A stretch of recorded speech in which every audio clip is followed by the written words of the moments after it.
thinking of ending things. Huh? What? Did you say something? No, I don't think so.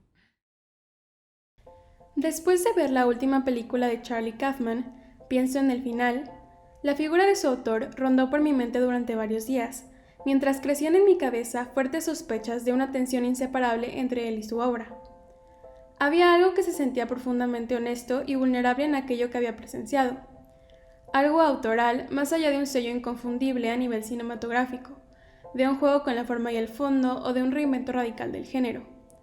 Era como si acabara de husmear dentro de la mente de alguien, y no de Jake, el protagonista, como lo apuntan muchas teorías, sino del mismo Kaufman.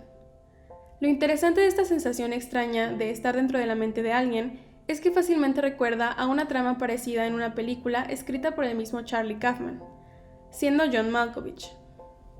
Esta historia se caracteriza porque sus personajes tienen la curiosa posibilidad de acceder mediante un portal a la mente del actor John Malkovich y vivir la vida a través de sus ojos. Quizá por necedad mía, a negarme a ver esa relación como una simple coincidencia, hay ciertas similitudes en las tramas de sus demás obras, tanto en las que ha trabajado como guionista hasta las 3 dirigidas por él. Eterno resplandor de una mente sin recuerdos es una película que transcurre 2 de sus 3 actos dentro de la mente de Joel, el protagonista, mientras recibe un tratamiento médico para borrar sus recuerdos. El ladrón de orquídeas es una metaficción cuyo personaje principal es el mismísimo Kaufman, interpretado por Nicolas Cage. Intenta escribir una adaptación de un libro sobre el cual estemos viendo la película, por lo que de manera menos literal que las otras, somos espectadores de su proceso creativo privado y espías de su debraye mental, lleno de ansiedades, miedos y fantasías. Synecdoche en Nueva York, su debut como director además de guionista, es una obra donde destaca el realismo mágico, manteniendo a sus espectadores siempre en el límite entre lo real y lo irreal, siendo partícipes de una existencia deformada y borrosa en la que reside su protagonista, Kayden, un hombre apesadumbrado por el pasar de la vida y la muerte. En Anomalisa parecemos estar dentro de la pesadilla de Michael, un hombre atormentado por la ilusión de que todo el mundo es una sola persona menos él, pudiéndose relacionar con el síndrome de Fregoli, que comparte las mismas características de lo que vive este sujeto, otra vez en una versión deformada de la realidad. Y finalmente, la reciente Pienso en el final, cuya relación con la mente es menos textual en un primer instante, pero se vuelve apremiante cuando surge la inevitable pregunta: ¿es todo lo que acabamos de ver una simple fantasía del protagonista? Tras hacer este repaso por la filmografía de Kaufman, ver que el personaje protagónico de Pienso en el final sea una mujer resulta extraño e inconsistente con el resto de sus películas, cuyos protagonistas siempre son hombres, y hombres con características muy particulares que abordar en un momento. Este personaje femenino, cuyo nombre no queda claro durante la película, pues cambia de Lucy a Luisa a Lucía en un ir y venir, abre la trama en un dilema contradictorio. Quiere terminar la relación con su novio actual, Jake, al mismo tiempo que se dirigen juntos a conocer a los padres de este. Y es en el trayecto de ida, como durante la estancia en la casa de sus padres, que empezamos a notar bifurcaciones de un plano de realidad a otro. De repente, no sabemos si nos encontramos dentro de un recuerdo, un alucine o un sueño.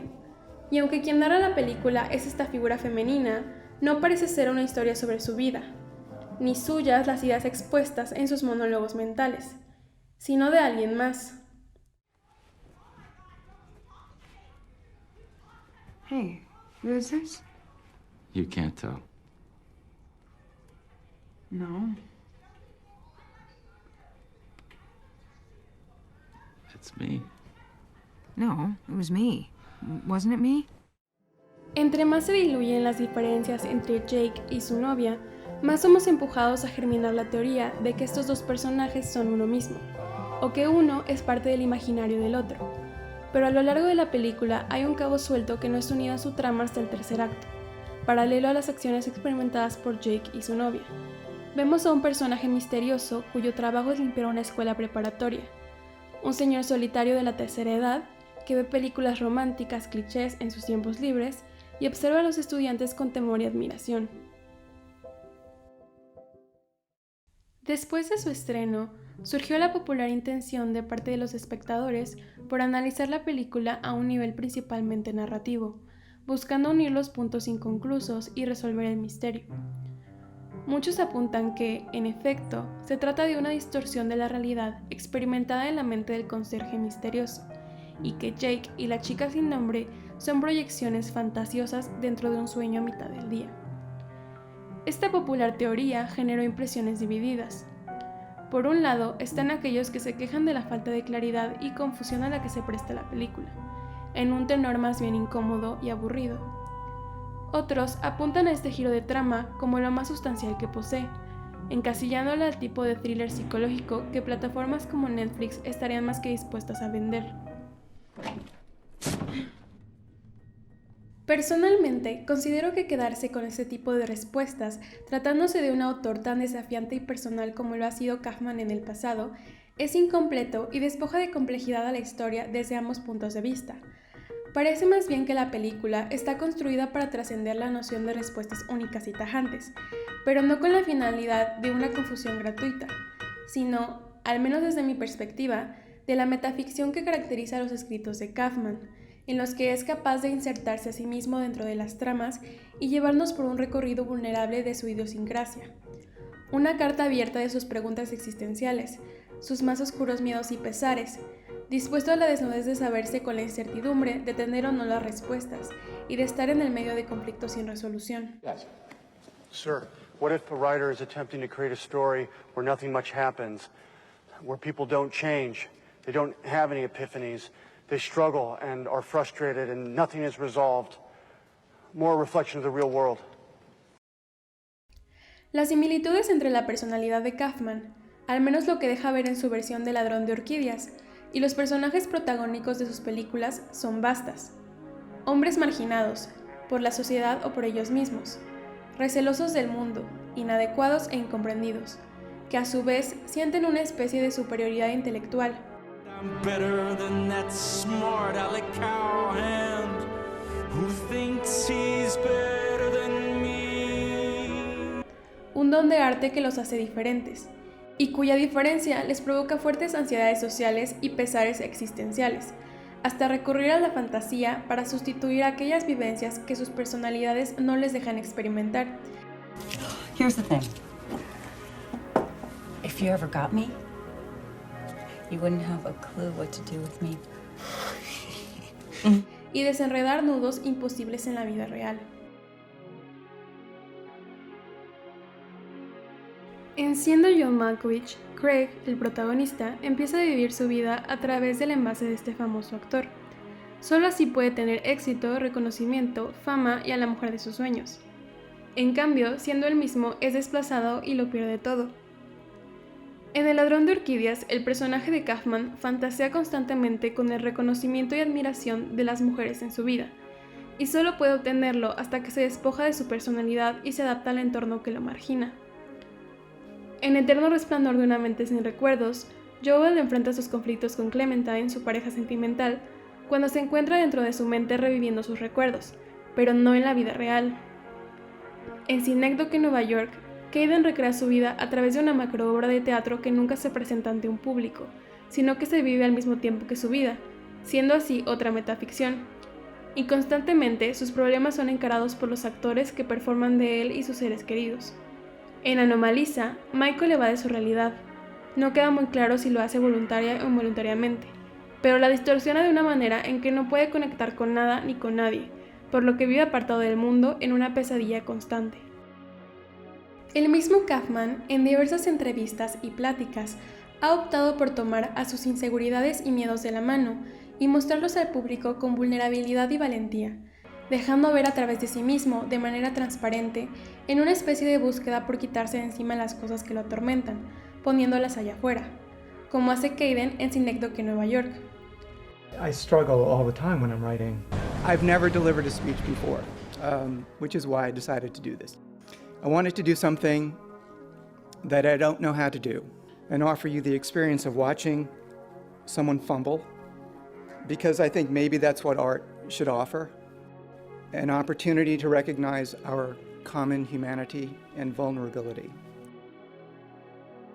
Algo parecido podemos notar en sus películas. Es como si cada vez que somos capaces de ver dentro de la mente de uno de sus personajes, como sucede en las tramas, también estuviéramos dando un vistazo directo a la mente de su autor. Es el conjunto de este elemento narrativo, los viajes a la psique, y su capacidad de autorreferencialidad y honestidad al escribir sus historias, que hacen de sus películas más que biográficas, metaficcionales. En el caso de Pienso en el final, estamos ante una de sus metaficciones más ingeniosas, parecido a lo que hizo con Synecdoche en Nueva York. Aunque conserva el formato de situar la trama entre la fantasía y la realidad, realmente no hay manera indudable de encontrar el lugar donde la fantasía empieza y termina, como es el portal mágico de Siendo John Malkovich o la práctica de borrado de memoria en Eterno Resplandor de una mente sin recuerdos. En las 3 películas que ha dirigido, Kaufman huye de ese tipo de explicaciones, que independientemente de su nivel de lógica, podrían ser reconfortantes para las y los espectadores, pero limitantes en sus posibilidades retóricas. Y es a través de esa decisión que Pienso en el final se expanden sus juegos visuales y literarios, abriendo las posibilidades ante una cascada de temas y símbolos superpuestos unos con otros, sin crear un resultado final digerible y conciso, sino existiendo bajo sus propios términos y configurando su sentido a partir de sí misma. Estamos ante una historia sobre la memoria, el recorrido de una vida con pesares, arrepentimientos y heridas abiertas, sobre las contradicciones internas y la cultura que nos nutre y nos transforma. The lie of it all? What is the lie of it all? I don't know. That it's going to get better, that it's never too late, that God has a plan for you, that age is just Shut a up. number, that it's always darkest before the dawn, that every cloud has a fucking silver lining. That there's someone for everyone. Platitudes all. A momentos, Jake surge como la autocompasión y a otros como el rencor. A veces la chica sin nombre es un sueño idílico de la autorrealización como persona, representa reconocimiento, amor romántico y estabilidad. Y otras es la cruel realidad, el recordatorio del error fundamental que llevamos dentro, de la forma en que no pertenecemos cuando en muchas ocasiones es lo único que quisiéramos hacer. Es de todo y de nada, como la vida, al menos según los ojos de Kaufman.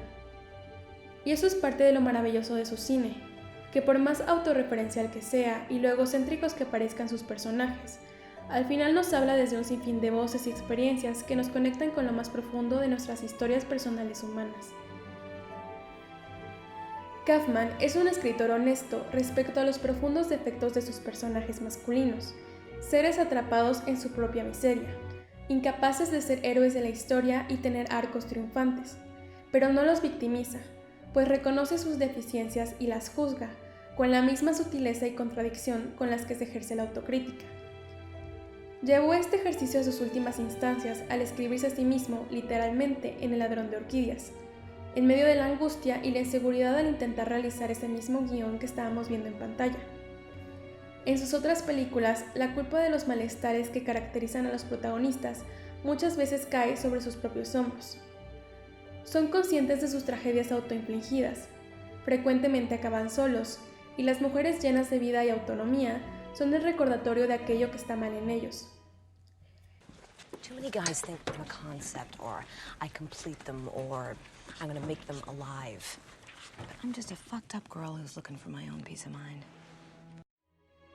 En Pienso en el final, la protagonista es quien le muestra a Jake sus ingenuidades y equivocaciones, incluso tratándose de rasgos profundos de su construcción identitaria, como sus opiniones de cine, poesía y diversos elementos de la cultura popular y el arte. A Woman Under the Influence. Amazing film. I'm not sure I agree. Maybe it's cold outside. Really? You want to quote a rape song at me? It's not a rape song. She keeps saying she wants to leave. He keeps ignoring her. What would you call that? Es como si Kaufman se juzgara a sí mismo antes de que lo hagamos nosotros, y utilizar ese proceso para exponerse por haberse juzgado. Un maestro de la metaficción que logra esto despojado de pretensiones y lleno de vulnerabilidad como herramienta discursiva. Someone has to be a pig infested with maggots, right? it might as well be you. Después de mucho pensarlo, concluí que realmente no sé si los personajes masculinos de Kaufman sean una representación de él y sus múltiples facetas, o si el de las mujeres en sus obras un reflejo de añoranzas, recelos y golpes de realidad. Como Kaufman, haré uso de la metatextualidad para confesar lo difícil que fue escribir sobre este director, sin casarme con mis suposiciones sobre qué tan autorreferenciales puedan ser sus obras, o si el proceso creativo era incluso parte de una metaficción similar al que vemos en Synecdoche, Nueva York, en el que el protagonista vive a través de su arte. Aunque son posibilidades coherentes y añaden un misterio interesante a la figura de Kaufman como creador, creo que prefiero quedarme con la idea sola de que sus películas, por más enredadas y fantasiosas que sean, no apelan a la confusión barata ni a un rompecabezas cliché para entretener mentes intelectuales, sino a la conexión que se pueda generar entre el autor y sus espectadores a través de la franqueza. I've written myself into my screenplay. It's self-indulgent, it's narcissistic, it's solipsistic, it's pathetic. I'm pathetic, I'm fat and pathetic.